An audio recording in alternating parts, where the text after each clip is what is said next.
So hello guys, my name is Akash Verma. तो आज मैं अपनी स्ट्रैटेजी शेयर करने वाला हूँ आईबीपीएस क्लर्क एग्ज़ाम के लिए, जो कि मेरा 19th ऑफ दिसंबर में है। एंड ये मेरा पहला वीडियो है, तो थोड़ी बहुत गलती हो तो उसको अवॉइड कीजिएगा। तो चलिए शुरू करते हैं। तो बात करते हैं पहले, सबसे पहले इंग्लिश की। एज़ मेरी इंग्लिश की इतनी अच्छी नहीं है, इन द सेंस कि एक्यूरेसी नहीं बैठ रही है मेरी। तो मैं सबसे पहले कोशिश करूँगा कि उन क्वेश्चंस को करने की जिनमें मैं एकदम 100% कॉन्फिडेंट हूँ कि हाँ, ये मेरे क्वेश्चंस एकदम करेक्ट होंगे।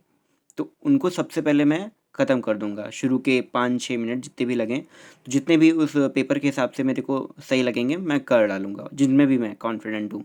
उसके बाद मैं उठाऊँगा आरसी को। एज़ आरसी भी मेरे एक स्ट्रॉन्ग पॉइंट है, क्योंकि कॉम्प्रिहेंड मैं कर लेता हूँ, रीडिंग मेरी स्पीड अच्छी है, तो वो भी मेरा हो जाएगा, मुझे उसकी दिक्कत नहीं है आरसी की भी। फिर मैं उठाता हूँ फिर बाकी के, जैसे मैं 3 बचते हैं टॉपिक, जैसे पैराजंबल, सेंटेंस अरेंजमेंट और एरर डिटेक्शन।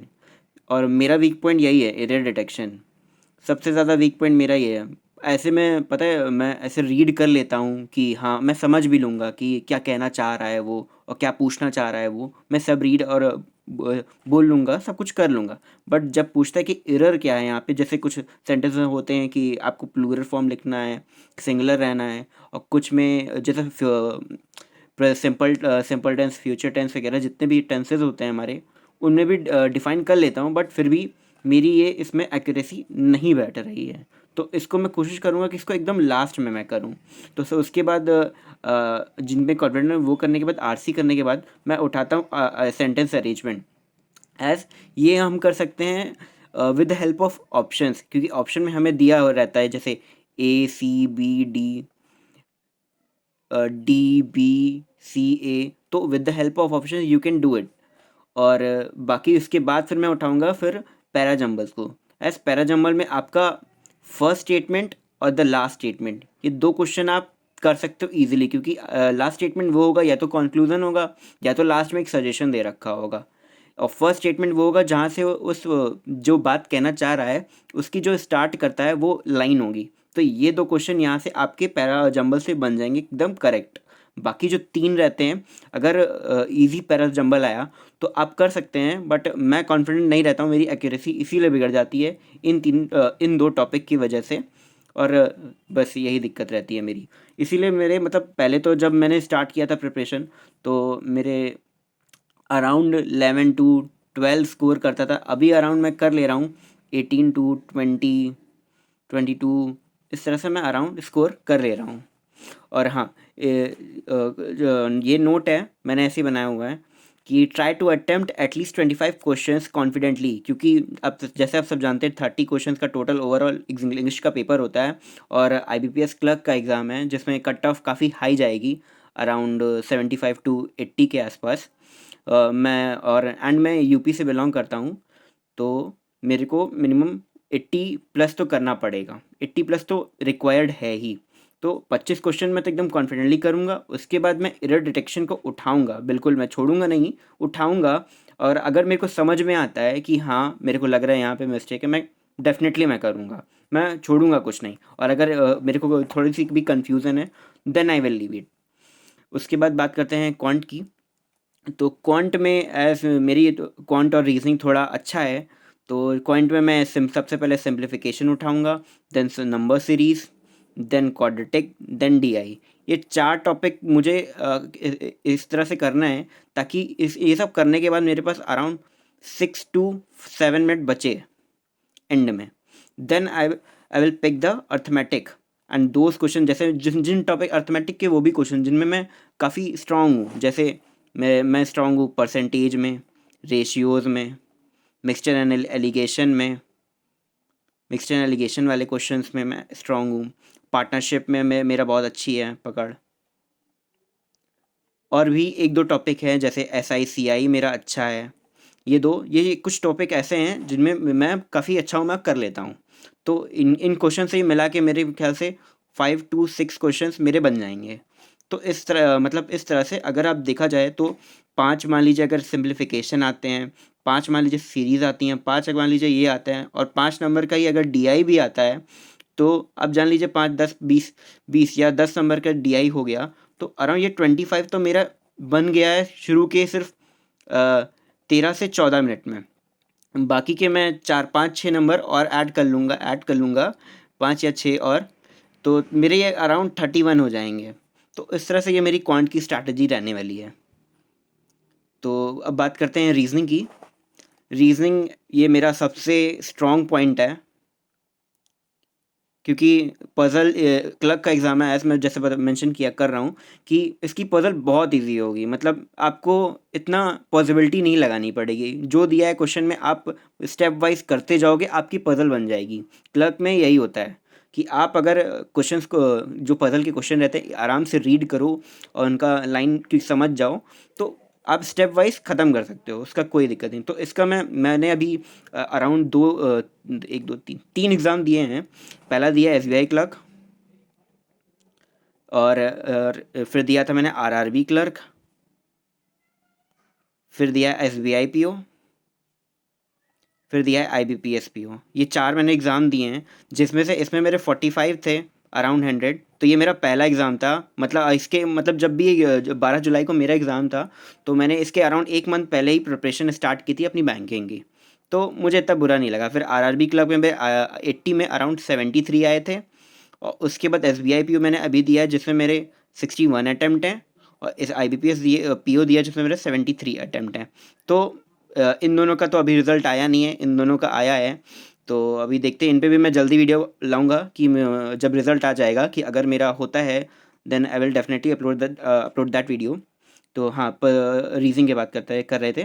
तो जैसे जैसे मेंशन किया, मेरा स्ट्रॉन्ग पॉइंट है रीजनिंग। तो मैं क्वेश्चन 1 से ही स्टार्ट करूँगा और सीधा चलता जाऊँगा, क्योंकि मैंने SBI क्लर्क में और RRB क्लर्क में मैंने ये 2 बड़ी गलतियाँ की थे, और SBI PO में मैंने गलती की कि मैंने वो क्वेश्चंस उठाए जो मैं सोचता था कि जो एक एक नंबर के होते हैं मिसलिनियस क्वेश्चन, वो मैं पहले कर लूँ, बाद में मैं पजल करूँगा। इसके चक्कर में मेरे अराउंड 5 to 6 क्वेश्चन छूट जाते थे, क्योंकि वो मुझे आते थे बट फिर भी मेरे छूट जाते थे पजल के, क्योंकि पजल मेरी बन जाती है। बट कभी कदार एकदम एक्सेप्शनल केस है कि हाँ नहीं बन पाई, बट मैं इग्नोर नहीं कर सकता अपना ये पॉइंट। तो मैं अब की मैं क्या करूँगा कि मैं क्वेश्चन 1 से ही शुरू करूँगा और एंड तक चलूँगा, और अटेम्प्ट करूँगा मैं 35। तो अटेम्प्ट एटलीस्ट पूरे ऑल करूँगा, 35 आउट ऑफ 35 में करूँ ही रीजनिंग में। अब बात करते हैं कि ओवरऑल मैंने सोचा क्या है कि मैं कितने कितने अटेम्प्ट करूँगा। तो इंग्लिश का मैंने बताया, जैसे बताया 25 क्वेश्चंस अटेम्प्ट करने हैं मेरे को, एकदम सही, एकदम करेक्टली, विद फोकस, एकदम फोकस्ड के साथ, कि आपको ध्यान नहीं, आपको एकदम जो रीड कर रहे हो आपके माइंड में एकदम बनती इमेजिनेशन हो चलती जाए कि हाँ आप ये रीड कर रहे हो, तो उस सिचुएशन अगर आपको दे रहा है कोई इंग्लिश में पैराग्राफ RC में, तो उस सिचुएशन में आप आ जाओ। तो उससे इससे हेल्प ये होती है कि आपको बार बार वो नहीं पढ़ना पड़ता है पैराग्राफ की। हाँ यही पूछ रहा है कि फॉर एग्जांपल अगर कोई पैराग्राफ में कुछ दिया है आपके सस्टेनेबल डेवलपमेंट के बारे में, कि यहाँ पे ये आर्टिकल आया है और इन्होंने ऐसे बोला है कि ऐसा ऐसा है, तो आपको एक बार अगर आपने पूरा पढ़ लिया, तो आपको दोबारा जाना नहीं पड़ेगा कि हाँ ये अगर पैराग्राफ लंबा है, तब मतलब बड़ा है काफ़ी, तो आपको भले ही मतलब उसमें देखना पड़े, बट ऐसी नीड नहीं होनी चाहिए कि आपको RC बार बार देखना पड़े। क्लर्क के एग्ज़ाम की मैं बता रहा हूँ। और क्वांट का जैसे मैंने बताया 25 प्लस तो मेरे इजीली मतलब सिर्फ उन्हीं से हो जाएगा। क्वाड्रेटिक के नंबर सीरीज ये मिनिमम 25 तो आप कर ही लोगे DI के साथ। बस बाकी है अर्थमेटिक और जोड़कर आप इसमें 5 to 6 क्वेश्चन ईजिली कर सकते हैं, क्योंकि इसका हार्ड पेपर नहीं आता है IBPS क्लर्क का। जैसे मैंने अभी लास्ट ईयर का मैंने दिया है मॉक, और उससे भी लास्ट ईयर का भी मैंने देखा है, जो पैटर्न मैं देख रहा हूँ कोई वो नहीं रहता है। और इसकी कट ऑफ भी, जैसे मेरा स्टेट यूपी है, तो 76 थी, 73 थी, इस तरह से कट ऑफ थी, तो उस हिसाब से नहीं होता है। ठीक है, तो अर्थमेटिक के भी आपके कम से कम इजीली 5 और 6 बन ही जाएंगे। तो मैं इसका अटेम्प्ट मान रहा हूँ 31 मैं कर लूँगा, मैं करूँगा। ये मेरे टारगेट है कि हाँ मुझे इतने क्वेश्चंस करने हैं, इंग्लिश के भी मुझे इतने करने हैं, इतने करने हैं। और रीजनिंग में मैंने मेंशन किया, मैं पूरा ट्राई करूँगा कि मैं और सारे के सारे 35 के 35 में क्वेश्चंस करूँ। तो इंग्लिश का मेरा ये हो गया, ये मिनिमम मैंने रखा है, ये मिनिमम मैंने बनाया कि इंग्लिश में 25 प्लस, क्वांट में 25 प्लस। बाई चांस अगर DI कैलकुलेटिव आती है, तो या DI या सिंप्लीफिकेशन थोड़े से भी कैलकुलेट आते हैं तो कोशिश करो कि उसको माइंड में करो। आप अपनी कैलकुलेशंस को इतनी बढ़ा लो कि आपको ज़रूरत ही नहीं पड़े। जैसे आपका 5.5% हो गया, ये सब ईजी, बहुत ईजी है। मैंने इस पे काफ़ी वर्क किया है, तो अभी मैं कॉन्फिडेंट हूँ कि हाँ, मेरी कैलकुलेशन स्पीड काफ़ी सही हो गई है पहले से। तो वो उसका ठीक है। और रीजनिंग का जैसे मैंने बताया, मैं पूरा कोशिश करूँगा 35 के 35 क्वेश्चन। तो अगर मैं मिनिमम ही देखता हूँ तो 85 क्वेश्चंस मेरे बन रहे हैं बस। 85 क्वेश्चंस मेरे को बनाने हैं। और जो जो यूपी की कट ऑफ है, मैं अराउंड मान रहा हूँ 75 टू 80 तो रहे होनी ही होंगी हैं। अगर 75 टू 80 मेरी कट ऑफ रहती मेरे स्टेट की, तो 85 से मैं, अगर मान लीजिए मेरी इंग्लिश में एक्यूरेसी बिगड़ जाती है, अगर मेरे 5 क्वेश्चंस इंग्लिश में गलत हो गए, तो 5 का 4 का एक नंबर होता है, 1.25 मार्क्स होगा मेरा। 80 माइनस ये, तो मेरा ये बन जाएगा 88.75। तब भी मैं उम्मीद, सॉरी 78.75, तो तब भी मैं उम्मीद करूँगा कि हाँ, मेरा कोशिश रहे कि मेरा ये एग्ज़ाम निकले। क्योंकि टारगेट तो मेरा यही है कि ये मेरा अभी कितने हो गए, 1 2 3 4, ये मेरा 5वां एग्ज़ाम होने वाला है। तो मेरी तो कोशिश ये है कि इनमें से कोई एक ना एक तो मेरा एग्ज़ाम निकले। और जो कि मुझे लग रहा है IBPS PO का जैसा 73 अटेम्प्ट मेरी एक्यूरेसी इसमें रही है, 90 प्लस ही है इसकी एक्यूरेसी। उसमें रीजनिंग में एक पज़ल का शायद थोड़ा सा हो जाए, और इंग्लिश का तो राम भरोसे ही है। क्योंकि इंग्लिश में मैंने 28 अटैम्प्ट किए हैं, जिनमें मैं अराउंड 24 तक तो मैं कॉन्फिडेंट हूँ कि हाँ, मेरे सही हैं। बाकी का पता नहीं, देखा जाएगा। और ज़्यादा घबराना भी नहीं है कोई। वो ऐसा है, अभी मेंस की भी तो मैं वीडियो लाऊंगा, क्योंकि मेंस का भी मैंने अभी मॉक दिया है, कल फुल मॉक दिया है, तो उसका भी लाऊंगा कि कैसे करना है। और बाकी अगर आपके कोई क्वेश्चंस हैं या कुछ डाउट है, जैसे काफ़ी लोग अभी न्यू स्टार्ट कर रहे होंगे, या कुछ लोग अभी स्टार्ट कर चुके होंगे, इंटरमीडिएट लेवल पे होंगे, तो मैं अपने आप को तो ये नहीं कहूँगा कि मैं इंटरमीडिएट लेवल पे हूँ अभी। मैं इंटरमीडिएट से थोड़ा ऊपर हूँ, एकदम हाई पे भी नहीं हूँ और एकदम इंटरमीडिएट पे भी नहीं हूँ।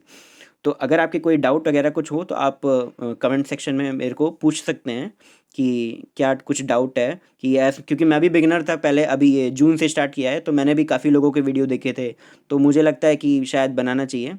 तो बाकी अगर आपके कोई क्वेश्चंस हैं तो आप कमेंट सेक्शन में पूछ सकते हैं। Thank you.